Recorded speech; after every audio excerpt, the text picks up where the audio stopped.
여러분 반갑습니다. 지난주 이제 우리 복음중심교회 10주년 됐고, 또 다음 주에는 이제 10년 만에 처음으로 우리 장로님 또 한 분, 또 안수 집사님 네 분, 권사님 네 분 임직식을 하게 됐습니다. 특별히 우리 복음중심교회가 교회의 본질인 생명의 교제를 하고 또 생명의 교제를 인도하는 이런 또 주님의 진짜 교회이기 때문에, 진짜란 말 좀 그렇네요. 좀 자부심을 가지고 또 세워지는 또 임직자들 위해서 기도해 주시고, 또 여러분도 언젠가 더 풍성한 생명의 교제를 누려가면서 교회 몸의 지체로 또 쓰임 받기를 간절히 바랍니다. 오늘 그 사무엘하 말씀을 통해서 제목이 생명의 교제는 최선 이상의 영광스러운 삶이다. 제가 그렇습니다, 여러분. 한 10년 목회하다가 망해가지고 생명의 교제 없이 했거든요. 자기 힘, 자기 의지, 자기 주장이 하늘 찔렀는데 왜 그 하나님의 일을 하는데 이렇게 비참한가, 영광스럽지 못한가? 그건 여러분 개인도 물어볼 수 있는 거죠. 왜 교회를 다니는데 비참할까? 영광스럽지 못할까? 하나님이 정말 은혜를 베푸셔서 지금부터 15년 전 2008년도에 하나님의 심판의 가운데서 생명의 교제를 시작하게 하셔서 오늘까지 이렇게 쭉 하고 있습니다. 그래서 그때 비하면 최선의 삶도 아닌 것 같고 열정을 다 바친 것도 아닌 것 같은데 정말 영광스러운 삶이 되고 있습니다. 그래서 우리 교회가 함께 나눌 수 있다고 하는 게 너무 감사하고요. 제가 2월 달에 그 창원에 있는 우리 주님의 교회를 갔는데, 이제 새로 막 개척한 교회인데요. 그 담임 목사님 친구분이 고등학교 때부터 친구예요. 그래서 그분이 이제 그 전에 있는 교회 중직자 장로님이셨는데, 이제 친구 목사 개척한다니까 이제 나오면서 거기도 이제 한 30여 명 성도들이 함께 나와서 교회를 개척하고 있는데 정말 열심히더라고. 그래서 이제 하루 종일 말씀을 전하고 1시간 넘게 이렇게 교제를 하는데 그 장로님이 정말 열심히 일하시는 분이에요. 집이 부산인데 직장은 대구, 교회는 창원. 이걸 일주일에 2번씩 와가지고 교회를 전부 청소하고 주일날은 하루 종일 하는데, 저한테 묻기를 뭐라고 묻냐면, 이분은 3대째 믿는 장로님이신데 신앙생활을 어떻게 배웠는가 하면 열심히 행위하는 걸 배워요. 행위가 뭐죠? 교회에서 열심히 일하는 거예요, 이게. 그리고 또 세상 나가서는 열심히 말씀대로 살려고 하는 행위. 그 제가 교제가 먼저입니다 했더니 교제란 말 처음 들어봤대. 처음 들어봤대. 그러니까 우리의 신앙생활이 성경 중심, 하나님이 원하시는 삶보다도 그 전통과 유산에 고착되어서 그냥 내가 남이 믿는 대로 믿는 겁니다. 우리 아버지도 그렇게 믿었고 우리 할아버지도 믿었고 내가 3대째인데 교회 열심히 충성하다 보니까 직분도 받고 장로도 되고 그러더라. 참 그 내면 세계는 굉장히 고통스럽죠. 오늘 사무엘하 말씀은 그 다윗이 왕이 된 다음에 사무엘 상하가 우리 성경에 있잖아요. 원래는 한 권입니다. 사무엘 서로. 근데 지금 우리 성경처럼 안 되어 있고 옛날엔 두루마루 되어 있거든요. 쫙 내리는. 그러니까 너무 기니까 이걸 반으로 잘랐어요. BC 한 3세기 말에 70인역이라고 이제 세계 공용어로 히브리어를 쓰지 않으니까 헬라어로 이제 성경을 바꾸는데 이게 70인역인데요. 이거를 70명이 번역해가지고 신약 시대의 모든 그리스도인들이나 또 유대인들은 다 70인역을 읽었습니다. 그래서 그 신약 성경 인용한 성경은 전부 70인역이에요. 70인역에서 둘로 쪼갰고 또 우리는 그걸 전통으로 이어받아서 상하로 나누고 있습니다. 전체적인 주제는 다윗이 왕이 되는 등극사화를 다루고 있고요. 이제 왕이 된 다음에 다윗이 그 전에 이야기 너무 기니까 얼마 전에 우리도 다 묵상을 했잖아요. 왕이 된 다음에 처음으로 한 일이 블레셋을 물리칩니다. 2번에 걸쳐서 아주 강대국이죠. 그래서 외부의 위협을 제거하고 그 다음에 한 일이 뭐냐면 언약궤를 가져오는 거예요. 언약궤. 이때 언약궤는 개인의 제사장 집에 머무르고 있었거든요. 아비나답의 집이라고 하는 기란 여아림이라고 하는, 여기 보니까 또 우리 오늘 본문에는 바알라 되어 있죠. 바알라 유다인데 이게 기란 여아림하고 똑같은 지명입니다. 개인 제사장 집에 있었는데 왜 언약궤를 다윗이 가져왔는가? 그 동기가 중요하잖아요. 동기. 한동안 지났습니다. 사무엘상이니까 한참 전에 사무엘상 5장, 6장, 7장에서 언약궤를 개인의 집에 놔뒀는데 그때 사무엘 시대도 지나가고 사울 시대도 지나가고, 근데 다윗 시대에 그걸 가져오겠다는 거예요. 그래서 왜 가져왔는가? 이런 사무엘하 6장은요, 언약궤를 예루살렘으로 가져오는 내용인데 역대상 13장과 15장에도 똑같은 얘기가 나옵니다. 거기는 상당히 길게 나와요. 두 번에 걸쳐서. 근데 역대상 13장에서는 원인을 얘기해. 왜 이걸 가져가게 된 동기를 13장 3절 말씀입니다. 우리 한번 읽어보십시오. 자, 앞에 있습니다. 다 같이 시작. 우리 하나님의 궤를 우리에게로 옮겨오자. 사울의 때에는 우리가 궤 앞에서 묻지 아니하였느니라며. 여러분, 사울도 왕이 됐는데요, 사울은 말씀과 상관없이 살았습니다, 여러분. 그리고 사무엘 선지자를 통해서 말씀을 줘도 안 지켜 제대로. 그런데 다윗은 이걸 다 본 거예요. 사울이 어떻게 무너지고 망가지고 비참하게 된 걸 본 겁니다. 그래서 그때는 여호와께 묻지 않았는데 이제 우리 여호와께 물어야 되겠다 해서, 참 다윗의 출발부터가 굉장히 이 아름다운 것입니다. 하나님 보실 때 하나님 마음에 합한 자라고 그랬으니까. 그러니까 사울은 하나님이 말씀하셔도 안 지키는데 다윗은 뭐냐면 먼저 물어봐. 말씀하시기 전에 말씀하신 대로 했습니다. 그걸 가져오는데요, 오늘 본문에 보니까 어떻게 가져오는가 보십시오, 여러분. 새 수레를 딱 준비해가지고 거기다 언약궤를 딱 싣고, 또 정병 3만 명을 모집했다고 되어 있는데 역대상 13장에서는 온 이스라엘 백성을 다 동원한 거예요. 퍼레이드 하듯이. 그리고 많은 악기, 있는 거 없는 거 악기는 다 동원해. 상상을 해보십시오, 여러분. 새 수레 언약궤를 싣고 온 이스라엘이 악기를 연주하면서, 야, 언약궤가 드디어 예루살렘 다윗성으로 돌아오는구나. 얼마나 흥분된 순간이었겠습니까? 다윗으로서는 여러분 최고의 공로를 드린 겁니다. 근데 이 언약궤가 나곤의 타작마당 지나가다가 소가 뛰니까 그 수레를 소가 몰았거든요. 언약궤가 이제 떨어지려고 하니까 거기 아비나답의 아들 중 하나인 우사가 가서 잡았다고 이렇게. 그러니까 그 즉시 우사가 죽어버리는 거예요. 그 내용입니다. 여러분 그 7절의 말씀 보니까 한번 읽어보실까요? 7절. 여호와 하나님의 시작. 여호와 하나님이 우사가 잘못함으로 말미암아 진노하사 그를 그곳에서 치시니 그가 거기 하나님의 궤에서 죽으니라. 그래서 8절에 보니까 베레스 우사라고. 베레스는 치다. 우사를 하나님이 쳤다. 그런데 여러분 그 다윗의 반응을 한번 보세요. 반응이 이제 8절에 나오는데요, 이렇게 되어 있습니다. 여호와께서 우사를 치심으로 다윗이 어떻게 했어요? 격분한 겁니다. 왜 격분했다고 생각하세요, 여러분? 다윗으로서는 지극한 정성을 들인 거예요. 하나님의 언약궤를 지금 가져오기 때문에 다 동원하고 악기 동원하고. 근데 이게 망가졌잖아요. 좌절됐습니다. 화가 나는 거죠. 이 다윗의 분노는 창세기 4장에 나오는 가인의 분노가 똑같습니다. 가인은 정성을 다해서 하나님께 예배했는데, 제물을 바쳐서 드렸는데 하나님이 자기 예배는 안 받으시고 그냥 동생 하찮은 그 아벨의 예배를 받으니까 격분합니다. 격분하는 그 증상이 뭐냐면 안색이 변하는 거예요. 안색이. 사람이 화가 나면 안색이 변하잖아. 싹 이렇게.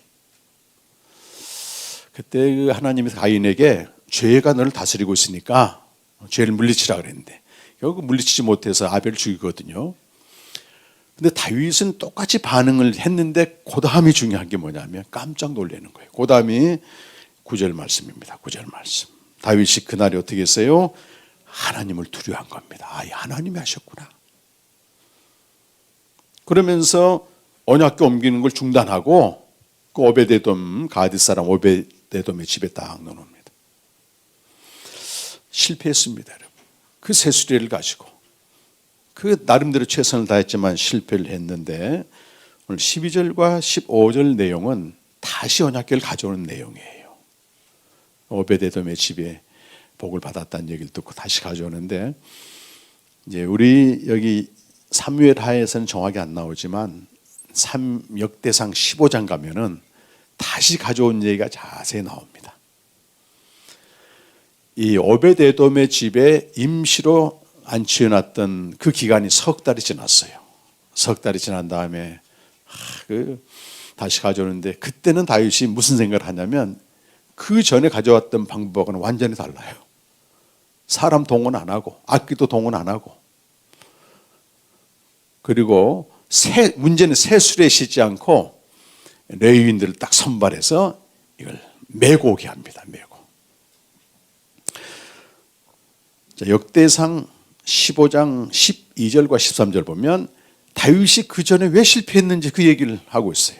한번 읽어보실까요? 그들에게 이르되 너희는 레위 사람의 지도자니 너희와 너희 형제는 몸을 성결하게 하고 내가 마련한 곳으로 이스라엘의 하나님 여호와의 궤를 메어 올리라.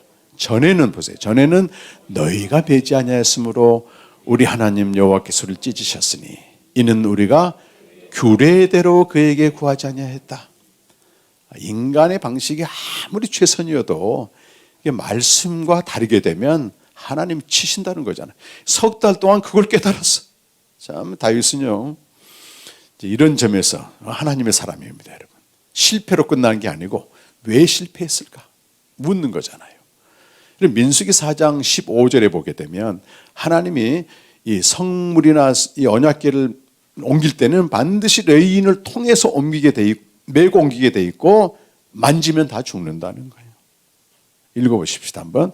진영을 떠날 때 아론과 그의 아들들이 성소와 성소에 마치거든 고핫 자손들이 와서 매일 것이니라. 그러나 성물은 만지지 말라. 그들이 죽으리라. 회막 물건 중에서 이것들을 고핫 자손은 레위 자손의 직계 자녀거든요. 그러니까 레위인만 이 언약궤를 메고 옮기도록 되어 있는 거예요. 규례대로 해야 되는 겁니다. 다윗이 이걸 깨닫는 거예요. 그래서 여러분 시편 119편 71절 보면 그 중요한 말씀이 있어요. 고난당한 것이 내게 유익이다. 이로 말미암아 뭘 배웠다? 내가 주의 율례를 배웠나이다. 똑같습니다, 우리도.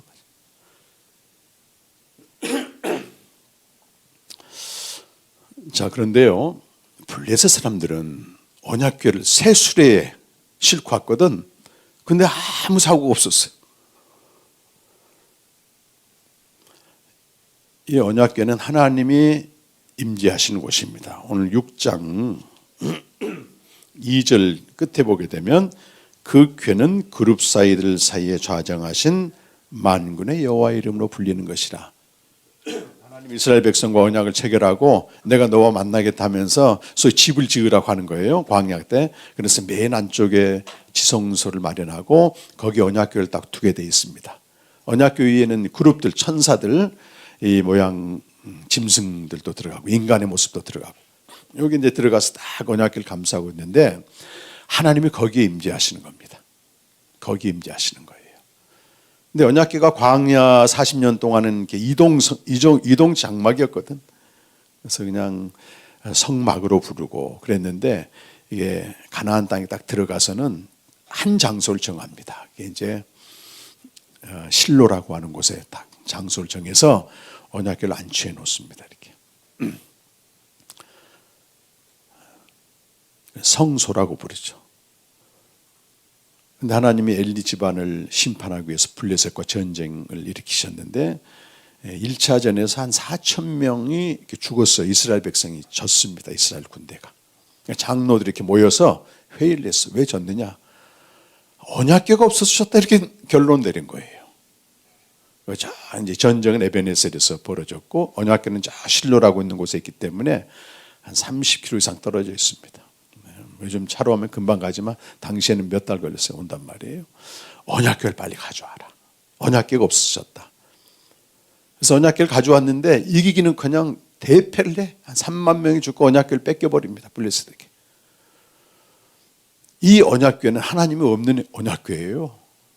시편 78편 59절 60절 보면 실로에 있을 때 하나님이 이미 떠나버렸어. 언약궤는 하나님이 임재하실 때만 의미가 있는 거지 하나님이 떠난 언약궤는 무용지물이라 이게. 그래서 대패를 하고 언약궤를 블레셋에게 빼앗깁니다. 근데 당시에 전쟁을 하게 되면 전쟁 기념물 자기 신전에다 갖다 바쳐요.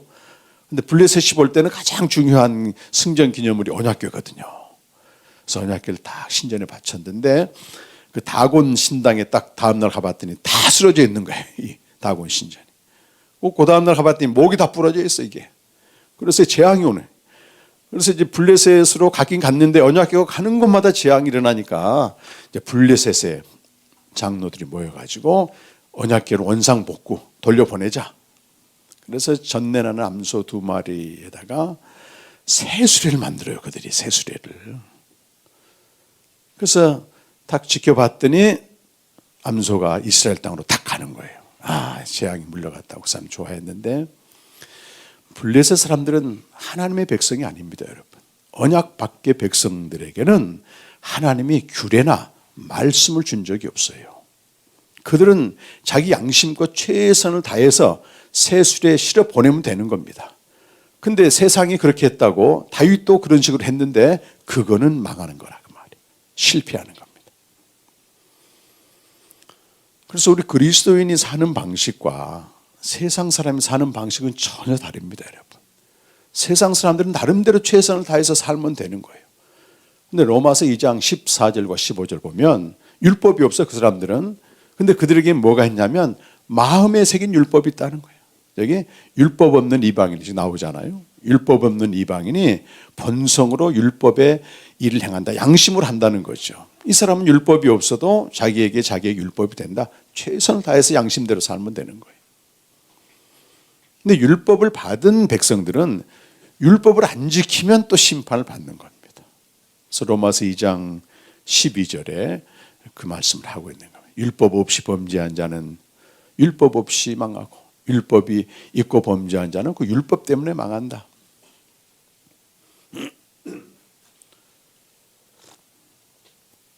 제가 오래전 몇 년 전에요. 어떤 목사님, 여자 목사님한테 이런 전화를 받았습니다. 목사님 요즘 국회가 우상을 섬기고 있다는 거예요. 그 우상을. 우상이 없어지도록 기도하고 우리 행동을 하자. 그런 얘기를 해요. 그래서 내가 깜짝 놀래가지고 아니 국회에서 국회의사당에서 우상을 섬기는 게 그 기도 제목입니까? 제가 그랬어요. 세상 사람들은 계명과는 상관없습니다. 사실은. 계명 없이 하나님이 심판하시거든요. 그러니까 제가 그랬죠. 믿는 사람들이 10계명, 내가 이제 왜 그러냐, 10계명을 지켜야 된다는 거예요. 나 외에 다른 신을 섬기지 말라. 자기들이 믿는 신이 있는데, 그래서 먼저 그들에게 할 거는 복음을 전해줘서 구원받게 해. 하나님의 백성이 되게 한 다음에 그 다음에 말씀을 지키고 10계명을 지키는 하는 거지. 말씀도 모르는 그 사람들한테 뭐 우상 섬긴다. 그러니까 모르게 되면 당군상도 마찬가지예요, 여러분. 그들에게 먼저 복음을 전해 하나님의 백성이 됐을 때 그 말씀에 순종한 여기에 의미가 있는 겁니다, 여러분. 자, 그러면은 여러분 생각해 보십시다. 말씀에 순종해야 된다. 이 문제입니다. 신앙생활을 교회만 왔다 갔다 하다가 어느 날 좀 생각이 깨게 되면 야, 나 말씀대로 살아야 되겠다 하고 말씀을 봐요, 이렇게. 근데 절망이 뭐냐면 말씀대로 안 살아지는 거예요. 말씀대로 안 살아집니다. 제가 차드 가서 이렇게 목회자들 쭉 이제 말씀 전하다가 질문을 했습니다. 어떤 목사님, 전체 목사님 대상으로 어떻게 하면 우리가 예수님의 제자가 됩니까? 그랬더니 맨 앞에 있는 목사님이 말씀을 그대로 순종하면 되죠. 말은 맞아. 그래서 제가 됩니까? 했더니 안 되지. 계속 절망합니다, 여러분. 우리 그리스도인들이 착각하고 있는 게, 저도 오랫동안 착각했기 때문에 똑같아요. 말씀을 듣고 순종하는 것이 신앙생활이다. 이렇게 많이들 알고 있습니다. 그래서 열심히 성경 공부하고 말씀도 배우고 또 적용도 하고 그래요. 이것이 말씀 없이 그냥 맹목적으로 믿는 것보다는 훨씬 진보된 신앙입니다. 계몽주의적 신앙입니다. 계몽이란 말은 미성숙에서 벗어난다 그런 뜻이에요. 나쁜 말이 아닙니다, 여러분. 주의가 되니까 문제지 항상. 계몽돼야 됩니다, 사람들은. 그건 뭐냐면 전적인 타율의 지배를 받던 사람이 자기가 생각하는 거예요. 데카르트식으로 말하면. 생각하는 게 주체인 나란 말이에요. 생각한다, 고로 존재한다. 인간은 생각하는 존재고 자기 안에 이성의 빛이 있기 때문에 이게 뭔가 옳은지 아닌지가 알 수 있다는 거예요, 이게. 생각 없이 믿게 되면 다 이단으로 갑니다, 여러분. 잠깐 이성의 빛을 가지고 생각만 해도 말도 안 되는 행동을 하니까. 그래서 우리 스스로 생각하고 스스로 판단하고 스스로 결정한다. 이게 계몽주의 사전 때 그 완성한 사람이 칸트입니다. 칸트, 임마누엘 칸트. 그게 무슨 말을 했냐면 저 위에 계신 만물에 계신 하나님은 인간의 이성으로는 알 수 없다. 이렇게 얘기를 딱 했어요. 종교를 이성의 한계 내의 종교란 책을 쓰면서 저 세계는 잘 모른다. 그런데 아는 건 뭐냐면 기록된 성경 말씀 있지 않느냐. 신앙생활이란 성경 말씀을 잘 지키는 것이다. 그때 우리 힘으로 안 되기 때문에 하나님의 도움이 필요하다. 실천 이성을 얘기한단 말이에요. 당시 시대적인 상황으로 봤을 때는 상당히 진보된 생각입니다. 대놓고 아무 생각 없이 믿는 사람들한테 이런 그 시대마다 성각자들은 굉장히 중요한 역할을 해요. 근데 문제가 어디서 생기냐면 저 위에 계신 하나님 모른단 말이에요, 지금. 열심히 정언명법이라고 하는 시간과 공간, 시대가 변해도 달라지지 않는 법이 있다. 그게 대표적으로 산상수훈입니다. 예수님의 이건 시대가 바뀌어도 성경 말씀이기 때문에 변질이 안 되잖아요. 지켰는데 이제 문제가 어디가 생기냐면은 세상에서 양심적으로 살고 교양 있게 살고 도덕적으로 살고 윤리적으로 사는 사람들이 그 말을 비난하는 거예요. 우리는 교회 안 다녀도 말씀 몰라도 너희보다 더 도덕적으로 우월하게 산다. 이렇게 공격을 하는 거예요. 혹시 여러분 세상 나가서 그런 얘기 안 듣습니까? 교회 안 다니고 양심대로 착하게 살고 성실하게 사는 사람들이 오히려 교회 다니는 사람들 비난해. 난 너희보다 낫다. 실제 그렇거든. 어떤 면에서는. 뭐 교회가 다 그런 건 아니지만 교회의 그 비도덕적인 문제들이 뭐 어제도 보니까 그것이 알고 싶다 해서 뭐 또 반복하는데요. 다 교회 이름 부르고 하나님 이름 부르고 뭐 정명석의 2인자인 정조원이가 얼마나 설교를 감동적으로 하는지 찬양을 막 뒤집어지게 하더라고. 다 말씀 집어넣어서 한단 말이에요. 근데 그들이 볼 때는 자기들의 도덕적 기준보다 훨씬 못 미치는 어떤 과학적인 집단으로 봐버린다고. 그래서 칸트 이후에 기독교 개신교 역사에 중요한 획을 그은 슐라이마라는 사람이 목사님 아들인데 책을 하나 씁니다. 교양인들, 기독교를 비난하는, 기독교를 멸시하는 교양인들을 위한 강좌 이렇게 해가지고 강연했어. 이제 우리 지금 종교론으로 번역되어 있는데 거기 보면은 칸트가 말한 말씀을 그대로 지키는 것, 기독교는 이게 아니다 이렇게.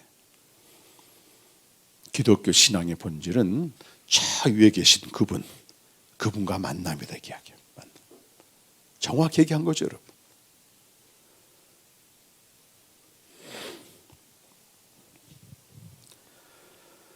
그래서 주체인 인간과 객체인 어떤 신과 계몽주의는 딱 분리시켜 놓고 저분 모른다 그랬는데 슐라이마는 동질성을 가진다. 그걸 이제 절대 의존의 감정이란 말을 썼는데, 감정이란 말 때문에 오해를 많이 받아요. 그 인간적인 감정을 얘기하는 게 아니라 신적인 것에 저 위에 계신 초월적인 존재와 접촉하는 겁니다.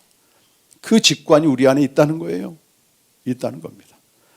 그래서 실라야마가 영생은 죽어서 가는 천국이 아니고 여기서 현재 하나님과의 교제와 연합과 교제를 통해서 누리는 것이라고 그렇게 얘기를 했다고. 지금부터 한 300년, 200년 전의 얘기죠. 근데 그 경험을 못하니까, 왜 경험을 못하겠습니까, 여러분? 우리는 벌써 21세기 살기 때문에 신학도 그렇고 많은 것들이 열려 있습니다. 그걸 경험하는 거는, 신라임의 한계는 뭐냐면 우주에 가봐라. 무한한 우주 속에 우주를 보게 되면 우리 직관이 반응하지 않느냐. 와, 이렇게 반응한다. 그 신을 체험한다는 것이. 네, 저 하늘에 계신 그분이, 하나님의 아들이 오셔서 우리에게 생명을 주시고 그 생명 안에서 저 위에 계신 그분과 교제, 요게 요한복음의 핵심 사상이란 말이죠. 그 이제 칼바르트 간 사람이 이렇게 반박을 하는 겁니다. 실라이마는 정답을 말했지만 그 기독론, 그리스도를 얘기하지 않았기, 강조하지 않았기 때문에 그거는 공허한 이야기가 된다. 사람들의 영혼의 세계를 탐구한 사람들은요, 거의 그쪽 얘기를 많이 합니다. 근데 가보면 전부 허망해. 없어, 실제가. 그거를 이제 칼바르트는 그건 불가능하고, 저 위에 계신 그분이 오셔서 우리에게 생명을 줄 때 우리는 그리로 다시 올라간다. 그래서 요한복음 3장 13절, 14절, 15절 이 얘기를 이제 냈습니다. 실체가, 그 안에 실제가 없으니까 니체를 비롯한 허무주의자들의 공격을 다 받는 겁니다. 자, 그럼 다윗이 하나님의 말씀에 순종했다 이렇게 말했는데, 하나님의 말씀에 그가 순종함으로써 이스라엘 역사에서 이제 전체 역사가 마찬가지입니다. 먼저 우리 출애굽기 19장 5절 6절 보겠습니다. 5절 6절 한번 잘 보십시오, 여러분.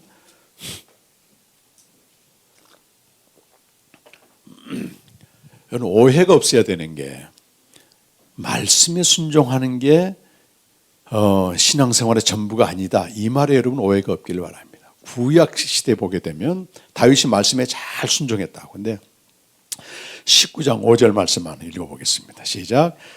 세계가 다 내게 속하였나니 너희가 내 말을 잘 듣고 내 언약을 지키면 너희는 모든 민족 중에서 내 소유가 되겠고. 이제 이스라엘의 한계가 뭐냐면, 오해가 뭐냐면, 앞에 있는 잘 듣고가 듣고 또 듣고 그 말이에요. 샤모와 티, 스마우는 쉐마를 두 번 반복한 겁니다. 듣고 또 듣고 쉐마를 하게 되면 그 뒤에 있는 말이 더 중요해요, 사실은.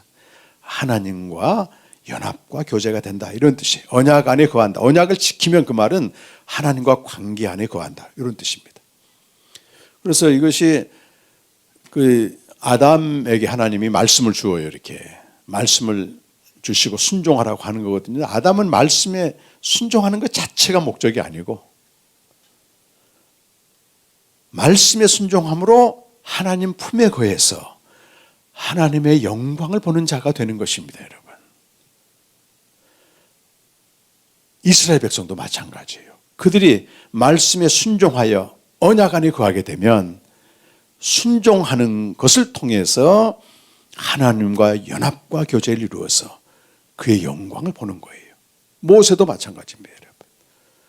그래서 말씀 순종 자체가 목적이 아니고 말씀 순종을 통해서 하나님과 바른 관계를 맺어 그분의 영광을 보는 교제가 목적이라는 거예요.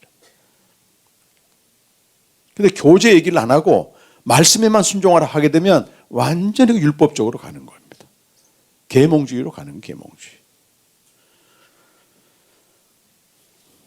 그래서 그 시편 27편 4절 보면요, 다윗이 말씀에 순종함으로 본 게 뭡니까, 여러분? 한 가지를 본 거예요, 한 가지. 같이 읽겠습니다. 내가 여호와께 바라는 한 가지 일, 그것을 구하리니 곧 내가 내 평생에 여호와의 집에 살면서 여호와의 아름다움을 바라보며 그의 성전에서 사모하는 거예요. 이 한 가지 구했어요, 여러분. 여러분 다윗에게 오직 한 가지는 말씀 순종이 아니고 말씀 순종을 통해서 적을 보는 겁니다. 여러분 여호와의 집에 살며 여호와의 아름다움이란 말은 히브리어로 노암이란 말인데요. 노암의 뜻은 기쁨, 즐거움, 하나님의 충만한 그 기쁨을 보는 겁니다. 페리코레시스라고 하는.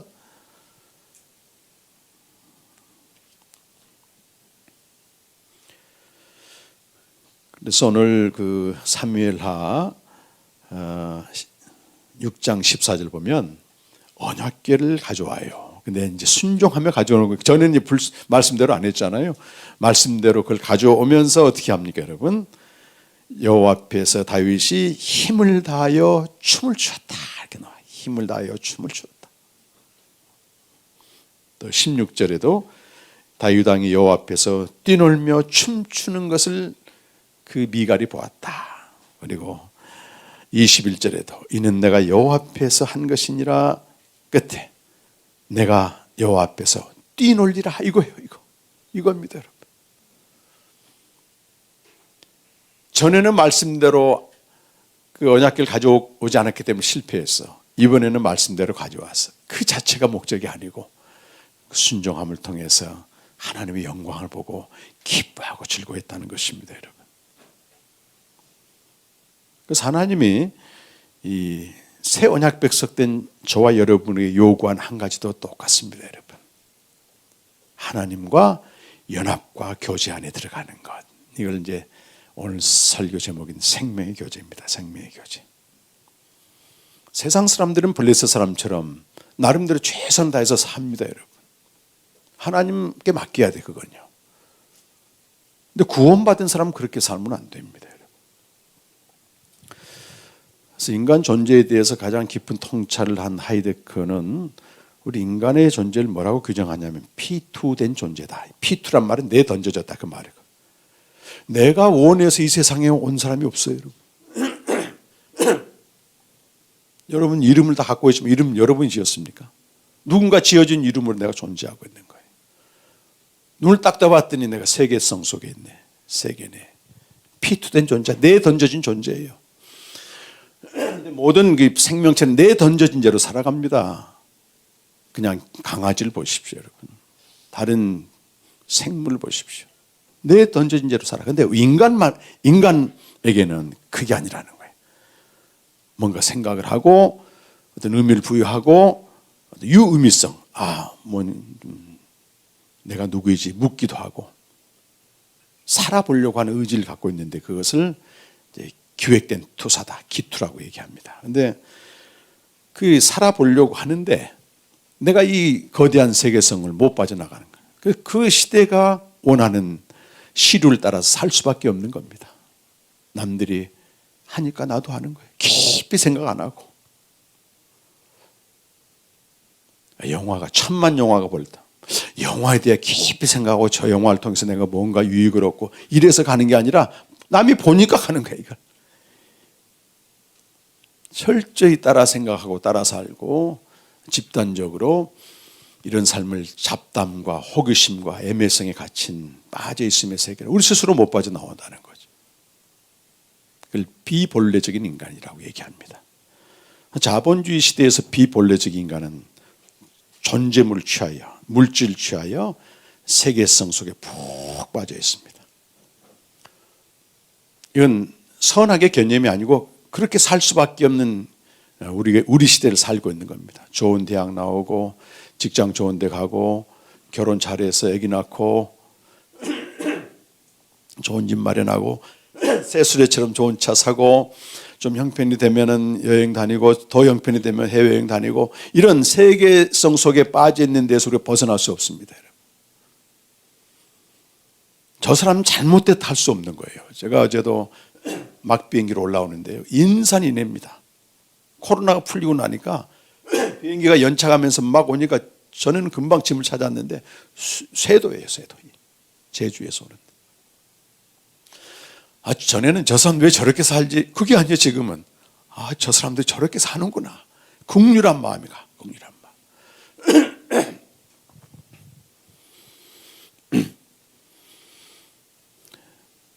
그러다가 이렇게 비본래적인 삶을 살다가 어느 날 죽음 앞에 딱 내가 사형 선고가 와. 당시 3개월 시한부다.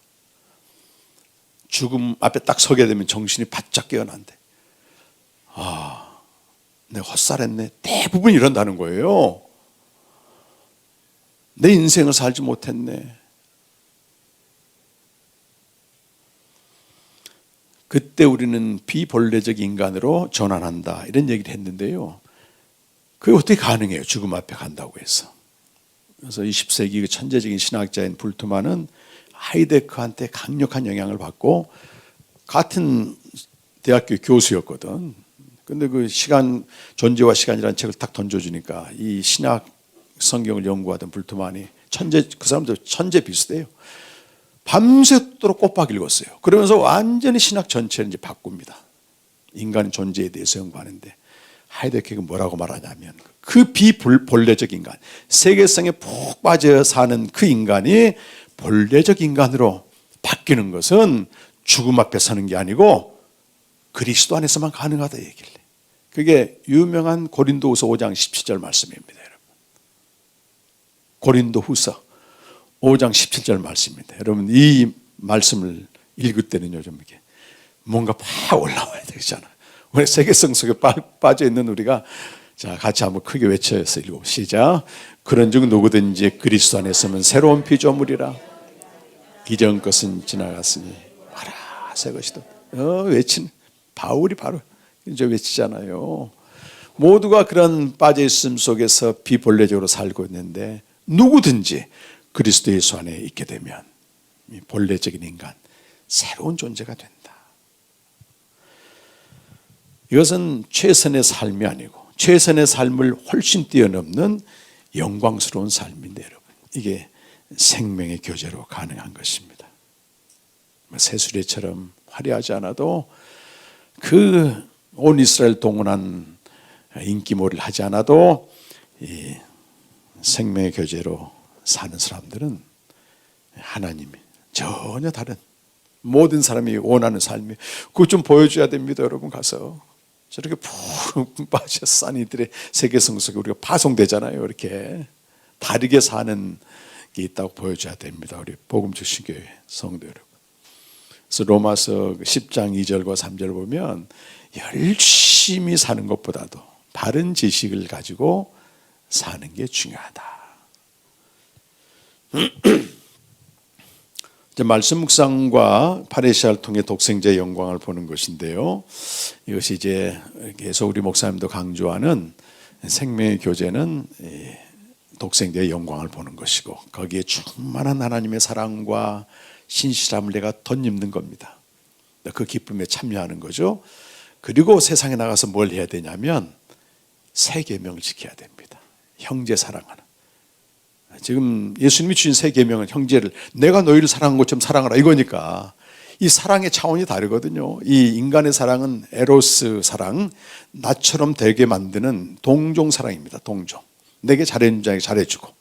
하나님의 사랑은 종이 다른 자기 자신을 완전히 내어주는 사랑이란 말이에요. 어디서 우리에게는 스스로 할 수 없는 사랑입니다. 하나님으로부터 받아서 이걸 하는 거예요. 아가페입니다. 아가페. 안데스 디그닌이라고 하는 아가페와 에로스를 대작을 쓴 그 사람이 스웨덴 신학자인데 그분이 그렇게 말해요. 아가페 사랑은 하나님께만 있는 사랑인데 위로부터 내려오는 사랑입니다. 근데 그 사랑의 접촉점이 비참한 자에게 접촉된다는 거예요. 자기 잘난 사람들에게는 이 사랑이 접촉이 안 되는 거예요. 그래서 우리 말씀 앞에 나갔을 때 내가 비참한 자를 딱 발견하게 되면 아가페가 딱 접촉이 됩니다. 여러분. 그 아가페로 형제를 사랑했을 때 요한복음 15장 10절 11절에서는 우리가 그 예수님 안에 거하게 되고 그 안에 있는 충만한 기쁨이 우리에게 기쁨이 된다는 겁니다. 그래서 생명의 교제를 통해서 우리가 그 기쁨을 맛보아. 그래서 형제를 또 사랑해. 사랑하면 새 계명을 지키기 때문에 다시 아들 안에 거해. 거기서 오는 기쁨으로 다시 이게 변증법적인 삶이 되는 거예요. 변증법적인 삶이 되는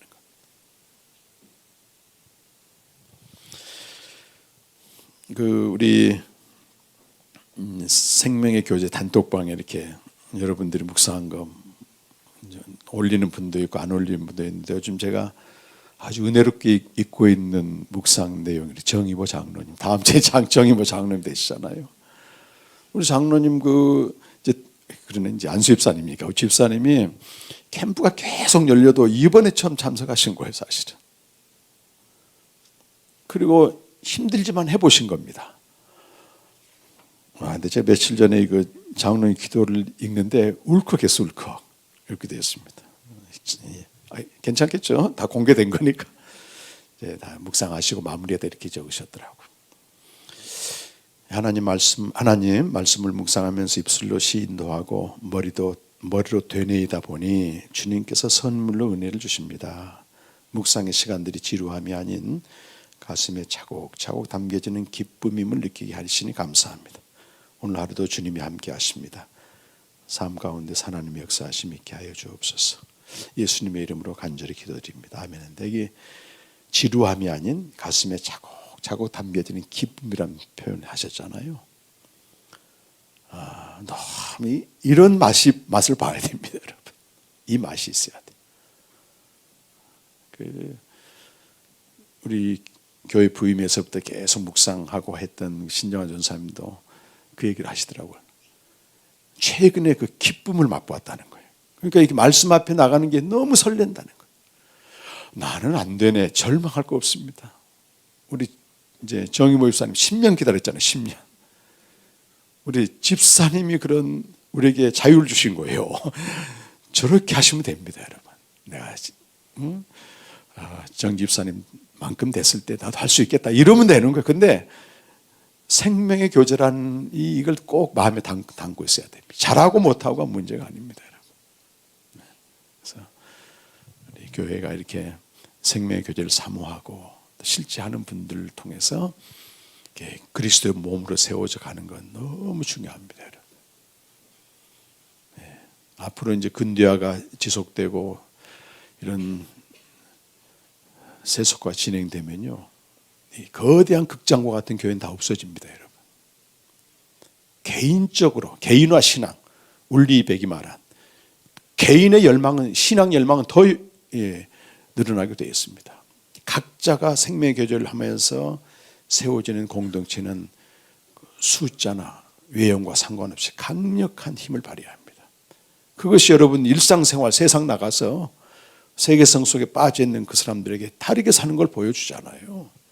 그거 아니어도 기쁨이 있다, 이걸 보여주면 되는 거예요. 그렇다고 뭐 여행 가고 이 자체를 잘못됐다는 얘기가 아니고, 우리는 그걸 어떤 목적으로 삼지 않고 어떤 안식할 수 있는 기회이기 때문에 그거 중요하지 않습니다, 여러분. 그래서 새롭게 10년 되면서 이렇게 직분자들이 세워지고 생명의 교제가 자리 잡히고 해서 저는 너무 감사하고요. 오늘 와서 제가 예배 드렸는데 오랜만에 우리 김대기 또 안수입사님이 너무 은혜가 되고 말이지. 또 윤승덕 성도님, 저 기도 처음 들었습니다. 파워풀하잖아요. 기뻐하고 찬양하라고 외치지 않습니까? 또 윤권사님 다 성경하셨습니다. 한 분 한 분이 이렇게 세워져 가는 게 이렇게 보인다니까, 이렇게 여러분. 이 공동체를 함께 협력해서 세워져 가고 이 땅에 이 생명의 교제를 알지 못하는 많은 이들에게 이걸 전하는 우리가 되길 바랍니다.